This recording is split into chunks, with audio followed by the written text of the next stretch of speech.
Hi மக்களே, நான் கணேஷ். நீங்கள் பார்த்துருக்க சேனல் ருபி 360. இன்றைக்கி நம்ம என்ன பார்க்குறோம் அப்படின்னா, என்பிஎஃப்சினா என்ன, அதுக்கும் பேங்க்குக்கும் என்ன டிஃப்ரென்ஸ் வந்து இருக்குது. ஸ்ரீராம் ஃபினான்ஸுங்கிறது வந்து ஒரு என்பிஎஃப்சி. அவங்களோட Q3 ரிசல்ட்ஸ் வந்து வந்திருக்கு. ஸோ இது 3 வந்து பார்க்கலாம். என்பிஎஃப்சினா என்னன்னு தெரிஞ்சுக்கிறதுக்கு முன்னாடி பேங்க் வந்து பேசிக்காக எப்படி ஃபங்க்ஷன் ஆகுது அப்படிங்கிறத வந்து நம்ம தெரிஞ்சுக்கணும். ஸோ இது எப்படி அப்படின்னா, நம்மக்கிட்டேருந்து அவங்க வந்து டெபாசிட் வாங்குவாங்க. எதில் அப்படின்னா savings account, current account, RD, fixed deposit. So இது மாதிரி வந்து நம்மக்கிட்ட டெபாசிட்ஸ் வாங்கி, ஸோ அந்த அமௌண்ட்டை அவங்க ரைஸ் பண்ணி அதை வந்து அவங்க கடனாக கொடுப்பாங்க. கடன் கொடுத்து அவங்களுக்கு வந்து அதில் வந்து வட்டி வந்து வரும். ஸோ இது ரெண்டோட டிஃப்ரென்ஸ். இப்போ ஸ்டேட் பேங்க்கில் பார்த்தீங்கன்னா இப்போ 2.7% இருக்கும். இப்போ போஸ்ட் ஆஃபீஸ்னால் 4% அந்த மாதிரி இருக்கும். ஸோ இது வந்து அவங்க நமக்கு கொடுக்க வேண்டிய அமௌண்ட், நம்ம போடுற அமௌண்ட்டுக்கு அவங்க கொடுக்க வேண்டிய அமௌண்ட்டு.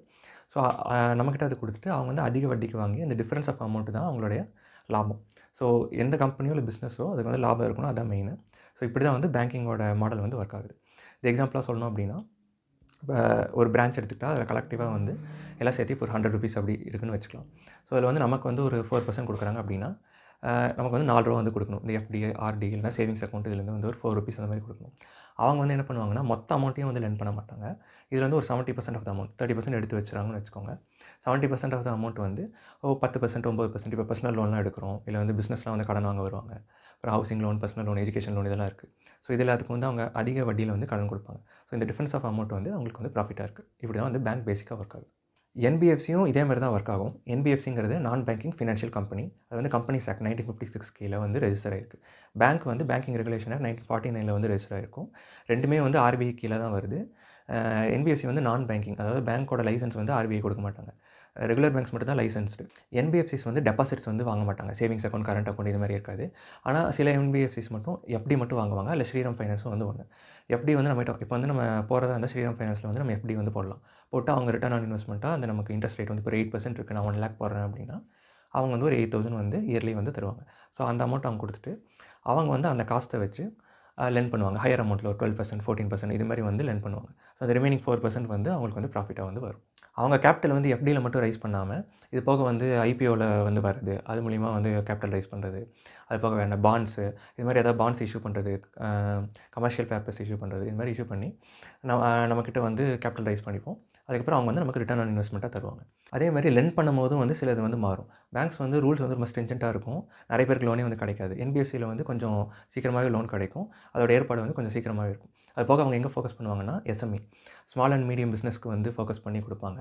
அதேமாதிரி வெஹிக்கிள் லோன் வந்து ப்ரொவைட் பண்ணுவாங்க. ஏதாவது நம்ம வெஹிக்கிள் புதுசாக வாங்கணும் அப்படின்னா, அதுக்கு பார்ஷியல் அமௌண்ட்டாக லோன் வந்து கொடுக்குறது வந்து இவங்க மெயின் ரோலாக வந்து இருக்குது. பிஸ்னஸ் மாடல் ஏதோ சிமிலராக இருந்தால் கூட, எங்கேருந்து அமௌண்ட் திரட்டுறாங்க, எங்கேருந்து கேபிட்டல் ரைஸ் பண்ணுறாங்க அப்படிங்கிறதும், யாருக்கு ப்ரொவைட் பண்ணுறாங்க அப்படிங்கிறதும், அந்த லோன் ப்ராசஸ்லையும் கொஞ்சம் வந்து டிஃப்ரென்சஸ் வந்து இருக்கும். அவ்வளோதான். இந்த ஆப்ரேஷன்ஸ் வந்து கம்பெனிஸோட ஆப்ரேஷன்ஸ் மாதிரி தான். ரெவன்யூ இருக்கும், அதுக்கப்புறம் எக்ஸ்பென்சஸ், மைனஸ் பண்ணால் ப்ராஃபிட் வரும், அப்புறம் டேக்ஸ், அதுக்கப்புறம் நெட் ப்ராஃபிட் இது மாதிரி வரும். ஸோ இதே தான் இங்கேயும் இருக்கும். பட் கொஞ்சம் வந்து ஸ்லைட்டாக டிஃபர் ஆகும். ஸோ நம்ம அதை அப்படியே அந்த ஃப்ளோ சார்ட்டை அப்படியே எக்ஸ்பிளைன் பண்ணிவிட்டு, ஸ்ரீராம் ஃபினான்ஸோட Q3 ரிசல்ட்ஸையும் அப்படியே வந்து பார்த்துடலாம். இந்த ஆப்ரேஷன்ஸில் ஃபஸ்ட் வந்து டோட்டல் ரெவன்யூ. இந்த டோட்டல் ரெவன்யூங்கிறது எது இருக்கும் அப்படின்னா, அவங்க அதர் சோர்ஸ் ஆஃப் இன்கமும் சேர்ந்து, அது போக அவங்க கடன் கொடுக்குறது. அவங்க கடன் கொடுத்து அதில் வட்டி வரும் இல்லையா, அந்த அமௌண்ட் வந்து சேர்த்திக்கணும். அது வந்து இன்ட்ரெஸ்ட் ஏர்ன்டு அப்படின்னு வரும். அது போக அதர் சோர்ஸ் ஆஃப் இன்கம் வந்து இருக்கும். அதர் சோர்ஸ் ஆஃப் இன்கம் என்னென்னலாம் இருக்குன்னா, லோன் ப்ராசஸிங் ஃபீஸ், இந்த மாதிரி பெனால்ட்டி, கமிஷன் ஏதாவது வருது, இல்லை வேறு ஏதாவது ஏதாவது வாங்கி விற்பாங்க, இன்சூரன்ஸ் வந்து டை அப் பண்ணுவாங்க. ஸோ இது மாதிரி வர இன்கம் எல்லாம் சேர்ந்து அதர் சோர்ஸ் ஆஃப் இன்கம் வரும். ஸோ இது ரெண்டும் சேர்த்து தான் வந்து டோட்டல் இன்கம் அப்படின்னு வந்து சொல்கிறோம். ஸோ ஸ்ரீராம் ஃபினான்ஸில் என்பிஎஃப்சி அதோட டோட்டல் இன்கம் வந்து இந்த Q3யில் வந்து என்ன அப்படின்னா 10,705 crores வந்து அவங்களோட டோட்டல் இன்கம். லாஸ்ட் இயர் வந்து 8,900 crores இருந்துச்சு. ஸோ அதை கம்பேர் பண்ணும்போது இது வந்து 20% வந்து ஹையர். நெக்ஸ்ட் வந்து எக்ஸ்பென்சஸில் என்னென்னலாம் இருக்குன்னா, வழக்கமாக வந்து இப்போ சேலரி கொடுக்குறது, அதுக்கப்புறம் யூட்டிலிட்டி, எலக்ட்ரிசிட்டி பில் இதெல்லாம் வந்து அந்த அட்மினிஸ்ட்ரேஷன் காஸ்ட்டில் வந்து வரும். ஸோ அது சேர்த்திப்பாங்க. அது போக பேங்க்கில் வந்து எக்ஸ்ட்ரா வந்து 2 இருக்கும். நமக்கு கொடுக்க வேண்டிய அமௌண்ட் இருக்கும் இல்லையா, நம்மக்கிட்ட தான் கேபிட்டல் ரைஸ் பண்ணுறாங்க. ஸோ நமக்கு ரிட்டர்ன் ஆன் இன்வெஸ்ட்மெண்ட்டாக இன்ட்ரெஸ்ட் ரைஸ் கொடுக்கணும். ஸோ இன்ட்ரெஸ்ட் எக்ஸ்பெண்டட்னு இருக்குது. ஸோ அந்த அமௌண்ட்டையும் சேர்த்திக்கணும். அது வந்து காஸ்ட் ஆஃப் ஃபண்டுன்னு சொல்லுவோம். இப்போ நான் வந்து எஃப்டி வந்து 1 lakh போடுறேன் அப்படின்னா, வருஷத்துக்கு அவங்க எனக்கு 8,000 8%னா 8,000 தரணும். ஸோ இந்த 8,000 வந்து அவங்களோட எக்ஸ்பென்சஸில் வரும், அவங்களோட லையபிலிட்டி. நெக்ஸ்ட் வந்து என்பிஏங்கிறது வந்து நான் பெர்ஃபார்மிங் அசெட். இப்போ பேங்க்கோ என்பிஎஃப்சியோ ஒரு கடன் கொடுக்குறாங்க அப்படின்னா, அது அவங்களுடைய சொத்து அப்படின்னு அர்த்தம். ஸோ அந்த சொத்துக்கு வந்து அது பெர்ஃபார்மன்ஸ் பண்ணணும், அதாவது வட்டி வந்து திரும்ப வரணும். இன்கேஸ் 3 மாதத்துக்கு வந்து வட்டி வரல, 90 days மேலே ஆயிடுச்சு, கடன் வாங்கினவங்க வந்து வட்டியை வந்து கொடுக்கல அப்படின்னா, அதை வந்து நான் பெர்ஃபார்மிங் அசெட் அப்படின்னு சொல்லுவாங்க. ஸோ இந்த கிராஸ் என்பிஏ வந்து ஸ்ரீராம் ஃபைனான்ஸில் வந்து 5.79% ஏதோ இருக்குன்னு நினைக்கிறேன். அப்படின்னா என்ன மீனிங்னா, ₹100 வந்து கடன் கொடுத்துருக்காங்க அப்படின்னா ₹94 தான் திருப்பியிருக்காங்க. இன்னும் ₹5 ₹6 கிட்ட வந்து திருப்ப முடியலன்னு அர்த்தம். இதுக்கு வந்து ஒரு போர்ஷன் வந்து எடுத்து வைப்பாங்க, ப்ரொவிஷன் சொல்லி. அவங்களோட பழைய ப்ராஃபிட்லேருந்து ஒரு அமௌண்ட் வந்து எடுத்து வைப்பாங்க. அதை வந்து எக்ஸ்பென்சஸில் எழுதிடுவாங்க. இதெல்லாம் சேர்த்து வந்து இந்த குவார்ட்டரில் வந்து எக்ஸ்பென்சஸ் ஒரு 8,000 crores கிட்ட வந்து வருது. இந்த ரெவன்யூலேருந்து எக்ஸ்பென்சஸை மைனஸ் பண்ணால் தான் வந்து ப்ராஃபிட் பிஃபோர் டேக்ஸ் அது வந்து வரும். ஸோ அதுக்கப்புறம் வந்து டேக்ஸ் கட்டுவாங்க. டேக்ஸ் கட்டினதுக்கப்புறம் ப்ராஃபிட் ஆஃப்டர் டேக்ஸ் வரும். ப்ராஃபிட் ஆஃப்டர் டேக்ஸ் தான் வந்து நெட் ப்ராஃபிட் அப்படின்னு வந்து நம்ம சொல்கிறோம். இந்த நெட் ப்ராஃபிட் வந்து 3,570 crores போன வருஷத்தை கம்பேர் பண்ணும்போது 96% வந்து ஹையராக வந்திருக்கு.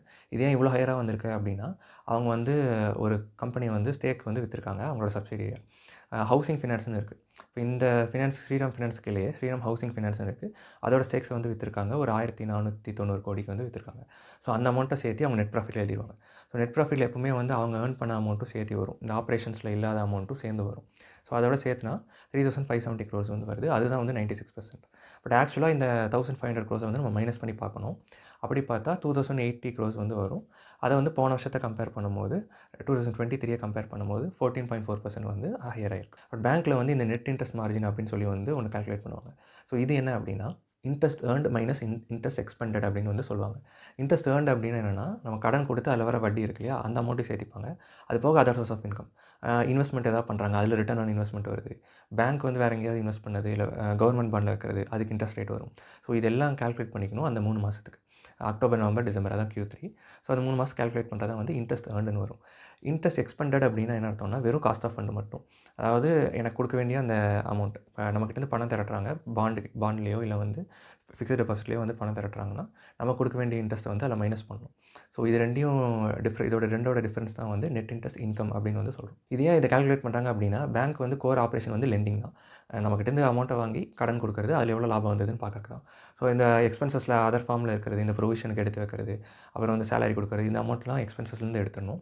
இன்கம்லேயும் அதர் சோர்ஸ் ஆஃப் இன்கம் வரது, கமிஷன் வரது, இது எல்லாத்தையும் எடுத்துகிட்டு பியூராக வந்து என்ன அமௌண்ட் வந்து நம்மக்கிட்டேருந்து வாங்குறாங்க, அதேமாதிரி என்ன அமௌண்ட் அங்கே கொடுக்குறாங்க, அதோட இன்ட்ரெஸ்ட் டிஃப்ரென்சஸை மட்டும் கால்குலேட் பண்ணுறது தான் வந்து அவங்களோட ஆப்ரேஷன் வந்து எவ்வளோ பெட்டராக நடக்குது அப்படிங்கிறது தெரியும். இதோட அமௌண்ட் Q3ல் வந்து ஸ்ரீராம் ஃபினான்ஸில் என்ன அப்படின்னா 5,823 crores வந்து வருது. ஸோ போன வருஷத்தை கம்பேர் பண்ணும்போது இதுவும் 14.3% வந்து ஹையராக இருக்குது. நெட் இன்ட்ரெஸ்ட் மார்ஜின் அப்படின்னா மார்ஜின் எப்பவும் வந்தாலே வந்து நம்ம அந்த 100% வந்து கால்குலேட் பண்ணுவோம். இது அந்த TCS Q3 ரிசல்ட்ஸ்லேயே வந்து பார்த்துருப்போம். அது பார்க்காதவங்க பாருங்கள். நெட் இன்ட்ரெஸ்ட் மார்ஜின் அப்படிங்கிறது net interest income divided by எவ்வளோ அமௌண்ட் கொடுத்துருக்காங்க அப்படின்னு, அதாவது இன்ட்ரெஸ்ட் ஏர்ன்டு அசெட் அப்படின்னு வந்து சொல்கிறாங்க. என்ன அப்படின்னா இப்போ நான் 1 lakh வந்து அவங்க வந்து யாருக்கா கடன் கொடுக்குறாங்க அப்படின்னா அந்த அமௌண்ட் வந்து டினாமினேட்டரில் இருக்கும். ஸோ அதில் வந்து அவங்க எவ்வளோ இன்ட்ரெஸ்ட் ஏர்ன் பண்ணியிருக்காங்க அப்படிங்கிறது நியூமரேட்டரில் இருக்கும். ஸோ இது ரெண்டையும் வந்து இன்ட்டு 100 போட்டிங்க அப்படின்னா பர்சன்டேஜில் வரும். எப்போவுமே மார்ஜினுங்கிறது பர்சன்டேஜில் வந்து காட்டுவாங்க. இது போக அவங்க வந்து டிவிடெண்ட் வந்து அனௌன்ஸ் பண்ணியிருக்காங்க. இன்டரிம் டிவிடெண்ட் வந்து 2.5 rupees பெர் ஷேர் வந்து அனௌன்ஸ் பண்ணியிருக்காங்க. ரெக்கார்ட் டேட் வந்து January 31, டிஸ்பர்ஸ்மெண்ட் வந்து February 22 வந்து வருது. நம்ம வந்து இன்றைக்கி என்ன பார்த்துருக்கோம் அப்படின்னா ஸ்ரீராம் ஃபினான்ஸோட Q3 ரிசல்ட்டை வச்சு பேங்க்ஸோட பேசிக் ஆப்ரேஷன்ஸ் வந்து எப்படி ஃபங்க்ஷன் ஆகுது அப்படிங்கிறத வந்து பார்த்துருக்கோம். நீங்கள் ஏதாவது ஃபினான்ஷியல் டெசிஷன்ஸ் மேக் பண்ணணுன்னா செபி ரெஜிஸ்டர்ட் அட்வைசரை கன்சிடர் பண்ணிட்டு பண்ணுங்கள். இந்த வீடியோ அவ்வளோதான். உங்கள் நேரத்துக்கு நன்றி.